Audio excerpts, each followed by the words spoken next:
Awal mulanya saya mendaftar jadi polisi ya. Dari polisi itu dari tahun 2007. Saya ikut pendidikan mulai dari tahun 2008 sampai 2008 akhir itu. Saya dikirim penugasan pertama saya langsung di Kabupaten Mapi. Tepatnya di Polres Mapi. Pada saat itu Polres itu masih Polres persiapan. Di tanggal 5 Januari 2009, saya ditempatkan langsung ke Polsek Citagmitak. Dari Polsek Citagmitak itu saya masih jadi polisi biasa, polisi umum, tugas umum. Nanti pada saat tahun 2014 saya mulai dipindah tugaskan ke Pospol Wonggi. Tepatnya itu masih pecahan dari distrik Citagmitak itu sendiri, yaitu namanya distrik Paswe Bawah yang sekarang saya bertugas. Kebetulan di situ saya anggota Pospol dari Paswe Bawah, kami bertiga di situ. Di situ letak saya menjadi Babin Kamtipmas, berawal dari Babin Kamtipmas. Jadi dari situ Babin Kamtipmas itu sampai dengan sekarang.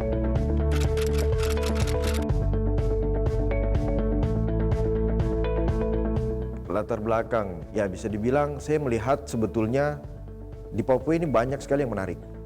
Salah satunya berbahan dasar kayu gaharu ini. Memang banyak masyarakat Papua yang mencari kayu gaharu, tapi biasanya mereka mencari dari intisari kayu gaharu itu, yang menjadi bahan dasar kosmetik, terus medis dan macam-macam yang bisa digunakan dari bahan dasar kayu gaharu itu. Tapi saya melihat lagi, kan ini banyak nih di sana kayu gaharu.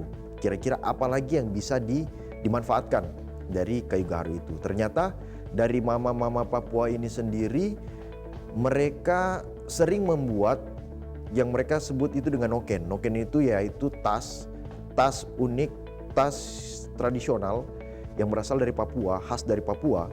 Hanya saja mereka di sana awalnya mereka membuat itu besar ya. Dia besar, noken-nokennya itu besar atau tasnya itu besar. Karena kegunaannya itu biasanya mereka pakai untuk mengangkut bahan makanan mereka. Seperti mereka habis pangkur sagu, mereka mengambil atau membawanya itu dengan noken itu. Isi sagu, bisa isi hasil daging buruan juga bisa, atau sayur-sayuran yang mereka dapat di hutan. Setelah saya coba, saya lihat kayaknya unik nih noken ini. Coba saya buat sesuatu yang menarik dan lebih simpel, dan kiranya bisa jadi bisa jadi tambahan lah buat mama-mama Papua ini. Akhirnya saya berinisiatif dengan mereka, kita buat noken tapi dia agak kecil, biar bisa bisa untuk taruh dompet, simpel untuk HP kayak gitu, biar kita mudah untuk menjualnya. Dan alhamdulillah banyak respon atau feedback balik dari teman-teman. Saya awal itu memang mulai naik ke kabupaten, ada teman-teman dari Polres Mapi itu sendiri saya mulai tawarkan ke mereka, bahkan di rekan-rekan ASN itu sendiri. Mereka tertarik dan banyak mereka beli. Awalnya dari situ sampai dengan sekarang malah saya sudah coba penjualan mulai dengan media sosial seperti Instagram maupun dengan Facebook.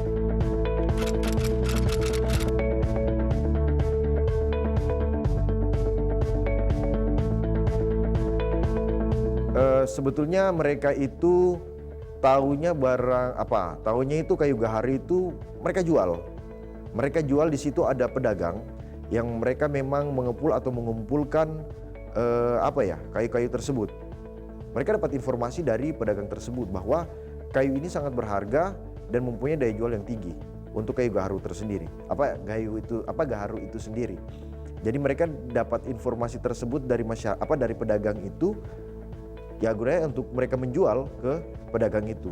Memang kalau untuk kayu-kayu gaharu ini sendiri memang bisa dibilang, yang mau bilang jauh ya nggak jauh juga, karena sudah mungkin biasa dengan kami ya.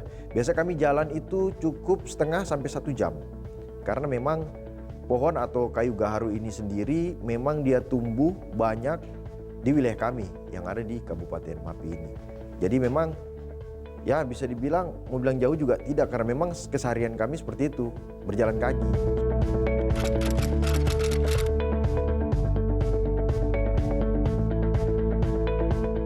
Sebenarnya untuk strategi mungkin tidak ada yang spesial.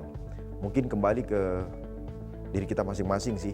Saya lebih ke saya tidak pernah membeda-bedakan antara saya ini sebagai anggota polisi dengan mereka yang sebagai masyarakat. Karena menurut saya kita hidup di hidup di tempat itu kita punya tujuan yang sama, yaitu untuk hidup. Saya juga sebagai polisi paling untuk makan, dan mereka hidup pun untuk makan. Jadi lebih banyak saya ngobrol dengan mereka selayaknya teman, tidak ada perbedaan.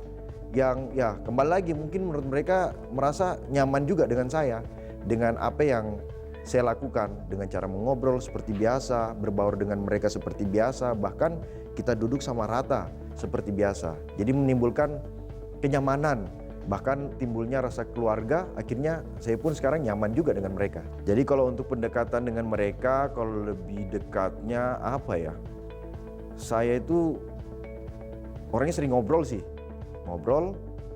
Bahkan saya kalau mereka memang awal-awalnya kadang mereka suka menjauh karena mungkin dasar mereka yang mungkin ketakutan dengan kami anggota atau polisi. Cuman saya ini coba dekatkan diri seperti itu. Saya lebih dekat sih dengan para tokoh-tokoh adat yang ada. Di situ ada kepala bisa dibilang tokoh masyarakat yang berpengaruh. Saya dekati mereka. Bahkan bisa dibilang dekat dengan anak-anak itu pun mungkin lebih manjur sebetulnya. Kita dekat dengan anak-anak mulai rasa nyaman, mungkin dia memberitahu dengan orang tuanya bahwa anggota tersebut begini-gini, mungkin mereka lihat sendiri, akhirnya terbentuk komunikasi.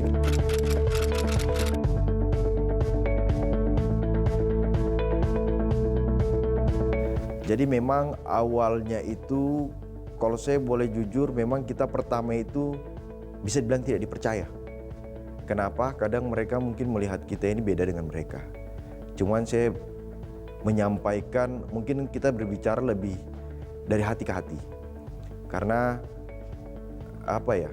memang saya sering bilang sama mereka, jangan pernah memandang saya dari warna kulit kita yang berbeda.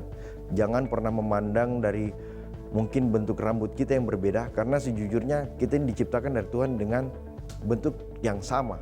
Hanya saja mungkin warna yang berbeda. Kalau dengan perasaan dan hati mungkin sama saja. Seperti itu.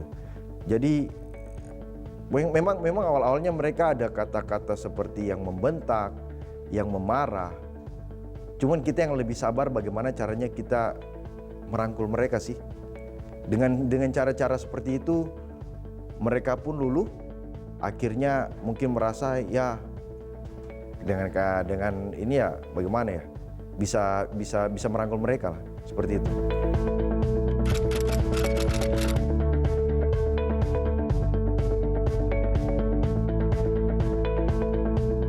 Jadi memang pada saat itu karena sering atau banyaknya komunikasi yang saya lakukan dengan masyarakat, terutama dengan para tua-tua adat, tokoh-tokoh adat, dan banyak sekali saya menyelesaikan permasalahan-permasalahan yang terjadi di masyarakat. Itu yang membuat kepercayaan mereka meningkat. Saya sering ngobrol, duduk, ada kita bilang di situ rumah adat. Di situ tempat kita ngobrol para tokoh adat. Kadang disitulah letak kunci saya untuk kira-kira gimana nih mereka bisa curhat. Karena sebetulnya permasalahan itu kan bukan diselesaikan dengan kekerasan ya.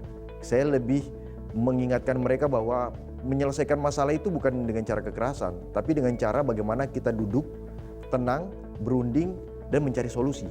Itu cara yang lebih baik untuk menyelesaikan masalah. Dan mereka merasa, polisi ini kok bisa gitu loh.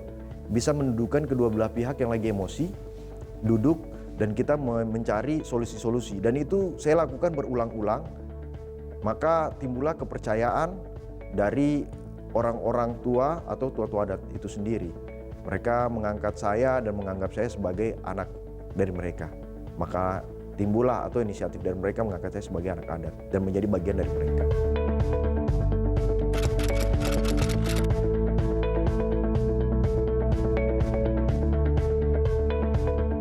Saya sendiri kalau untuk mereka kan di situ mereka sempat di saat memberikan mahkota itu mereka pakai bahasa adat mereka. Saya sebenarnya memang tidak tahu, tapi setelah saya tanyakan, Bapak ini maksudnya apa? Bapak memberikan seperti ini. Mereka pun menjelaskan, dia bilang, tidak anak, ini tanda bahwa karena anak sudah lama dengan kami, tahu kita punya susah dan senang dengan kami, ini sudah tanda bahwa anak ini selalu lindungi kita. Jadi dengan adanya barang ini menjadi apa ya, mereka bilang itu kayak satu yang ditonjolkan, kayak jadi apa ya, kalau kita memang kan pengamanan, tapi menurut mereka itu saya ini jadi ya bisa dibilang yang mengamankan mereka dari hal-hal yang ya termasuk permasalahan-permasalahan itu sendiri. Jadi membuat mereka nyaman dan aman dalam satu kampung itu.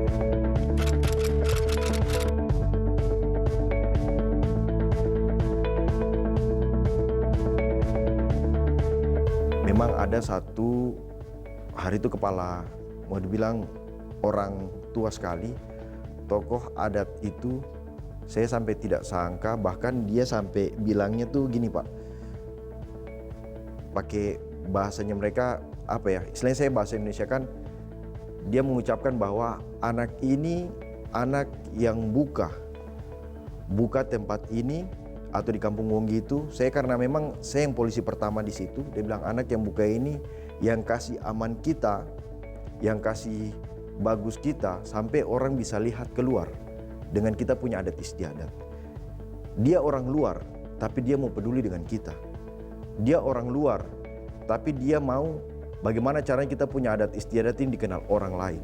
Bahkan dia bilang, saya masih jelas sampai sekarang, dia bilang anak ini, tapi dengan sumpah, dia bilang demi Tuhan anak ini tidak boleh pergi kemana-mana, anak ini harus selalu dengan saya. Itu yang membuat saya rasa masyarakat ini sudah apa ya, ya kasarnya kayak sudah menganggap saya ini bagian dari mereka begitu. Jadi mereka menginginkan saya untuk tetap tinggal dengan mereka. Seperti itu. Jadi kadang saya bilang, Bapak saya ini mungkin namanya anggota, ada waktu untuk saya pindah. Dan mereka bersikeras dibilang, kita akan bicara dengan siapa saja, yang penting anak bisa tinggal dengan kami. Seperti itu yang kadang membuat saya juga ya agak-agak ini.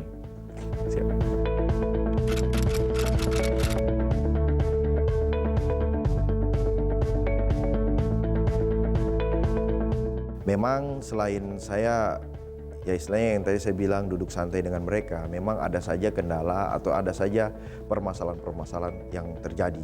Memang beberapa kali, kalau untuk di Papua ini masalah yang cenderung terjadi yaitu masalah pemabukan. Karena awal semua permasalahan itu awalnya kalau dari mabuk pasti bisa lari ke kriminal yang lain. Memang bentuk-bentuk tegas yang pernah saya lakukan, tapi itu pun menjadi shock terapi buat mereka.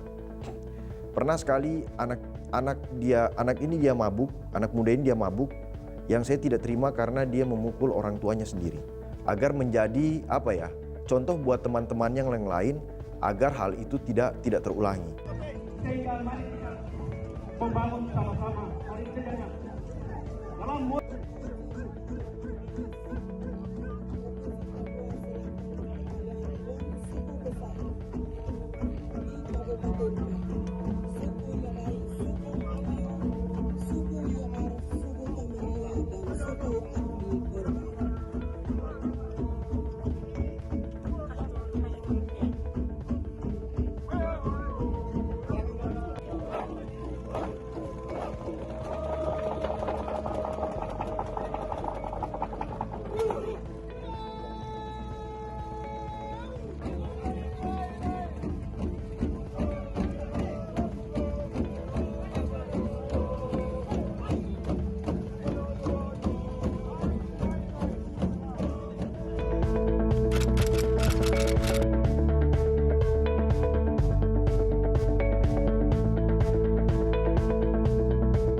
yang kami adakan di Kabupaten Mapi ini adalah Festival Sejuta Rawa.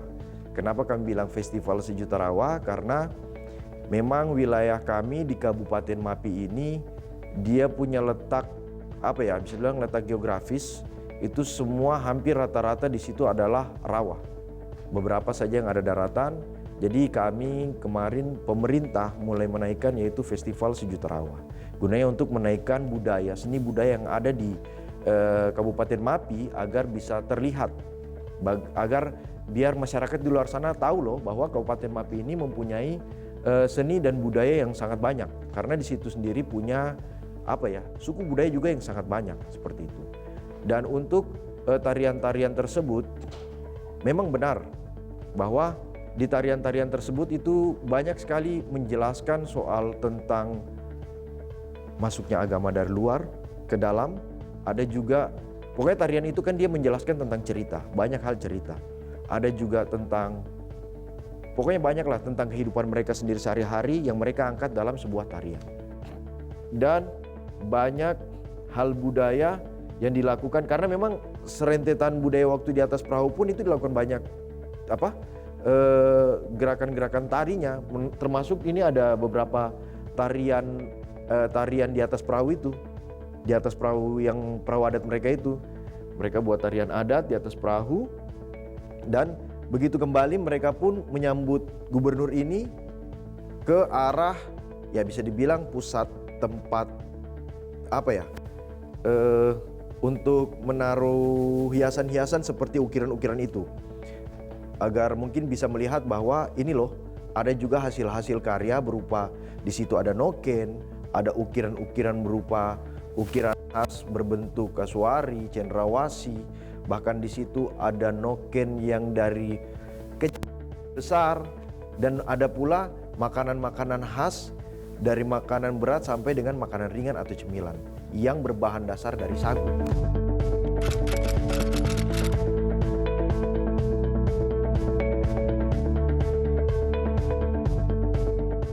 Kalau yang dipamerkan itu dia berupa tombak, hanya saja itu untuk, yaitu ukiran, bukan untuk yang tombak hari-hari untuk mereka pakai, bukan. Itu menggambarkan sebuah ukiran hasil karya mereka, tapi memang berbentuk tombak.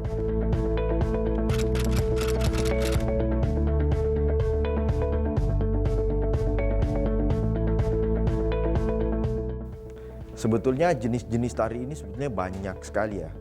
Cuman mungkin kalau untuk lebih lebih rinci mungkin saya takutnya juga salah. Tapi memang di sana pun ada beberapa tari-tarian. Ada yang saya bilang tadi menceritakan suatu perjalanan. Ada juga itu tari-tarian untuk selamat datang yang menyambut tamu atau undangan yang datang, itu pun ada.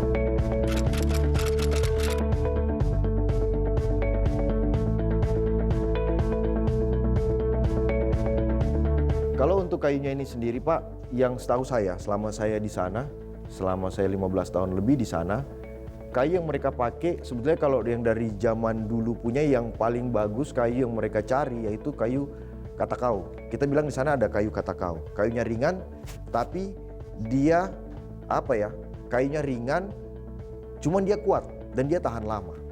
Cuman kalau untuk sekarang ini mereka bisa saja mereka memakai kayu bintanggur maupun kayu, pokoknya kayu yang bisa diolah lah sebagai perahu. Dan biasanya mereka mengerjakan ini perorangan Pak, dengan cara yang bisa dibilang masih sangat tradisional.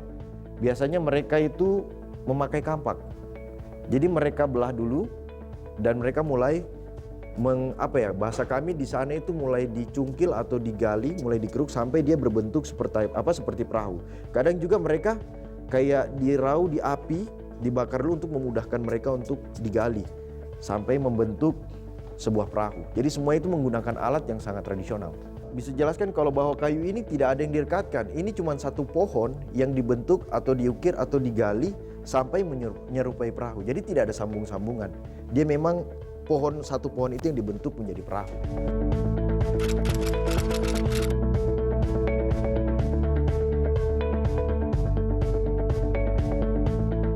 Pemuka adat itu bahwa dari semua mahkota yang terpakai, yang paling tinggi itu adalah mahkota dari cendrawasih atau yang berbentuk cendrawasih tersebut.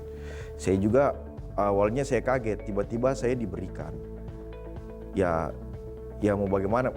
Istilahnya tiba-tiba saya begitu berdiri, masyarakat berkumpul dengan mungkin mereka saling saut menyaut, mereka melingkari saya dan saya diberikan atau diserahkan. Saya sempat tanya, Bapak ini maksudnya apa? Dia bilang, anak-anak ini sudah terlalu lama dengan kami. kami sudah menganggap anak ini sebagai bagian dari kami, maka anak kami anggap sebagai orang yang bisa melindungi kami. Jadi kami ibarat kata saya kayak ditonjolkan seperti itu. Makanya kami memberikan sebuah mahkota yang berhiaskan dengan burung cendrawasih.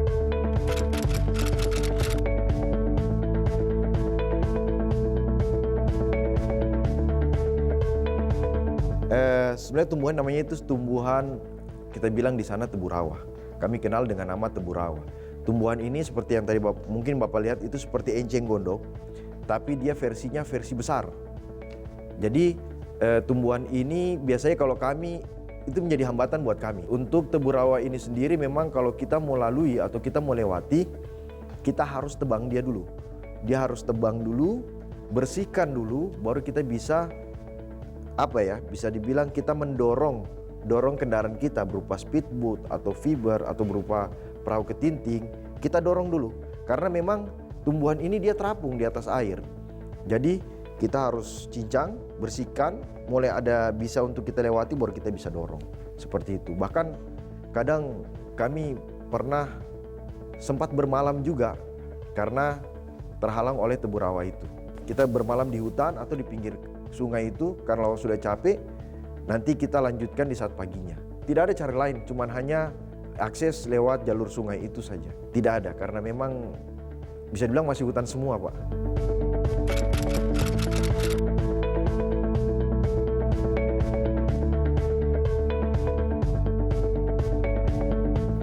Memang kalau untuk di full di sungai kami, kita bilang itu kali Waldeman.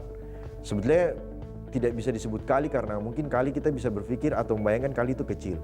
Tapi ini dia dengan luas yang lumayan, bahkan lebarnya bisa sampai 50 sampai 100 meter mungkin lebar sungai atau kali ya itu. Kita bilang itu kali Waldeman. Memang di dalamnya itu tumbuh berbagai macam hewan, termasuk seperti yang tadi Bapak bilang sendiri itu seperti buaya itu. Memang kadang-kadang kalau untuk siang sih memang tidak terlihat. Biasanya kita melihat itu di saat malam hari, di saat kita menggunakan senter, karena mata buaya itu dia kalau di senter itu menyala. Jadi kita tahu kalau itu buaya. Memang kadang kita sering berpapasan dengan hewan buas tersebut. Cuman kita yang biasa lebih baik menjauhkan diri lah daripada bermasalah dengan hewan buas itu. Jadi lebih baik kita dorong atau kita usir, baru kita bisa lewati tempat tersebut yang ada buayanya.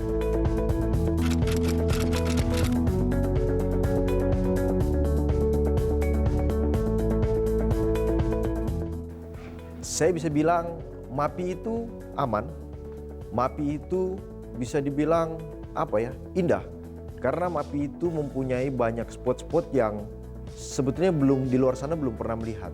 Kami yang di sana melihat merasa ini rugi sekali nih. Seandainya kalau ada orang luar yang datang melihat, misalnya satu contoh aja, sunset di tengahnya rawa. Karena matahari itu kalau kita biasa lihat di Bali misalnya, dia turun di laut. Ini kalau turun di tengah-tengah rawa itu sebetulnya lebih indah.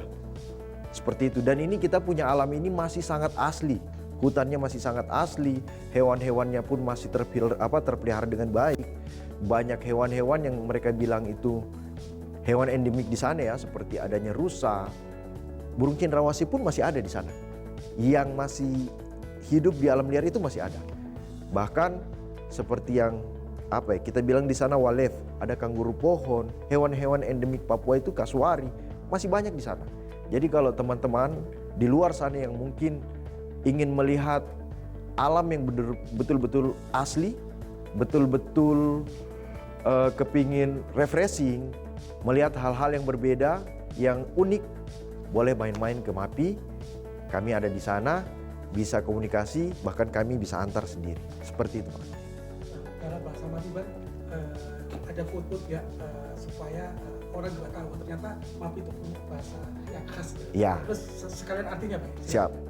Kami punya moto dari MAPI, mungkin biar teman-teman juga biar tahu ya, seperti itu. Moto kami biasanya yaitu Usubi Yahukuda Takubayaman, yaitu damai bersahati dan saling melayani. Seperti itu. Terima kasih Bang. Siap. Luar biasa. Mau diulang yang itu kah?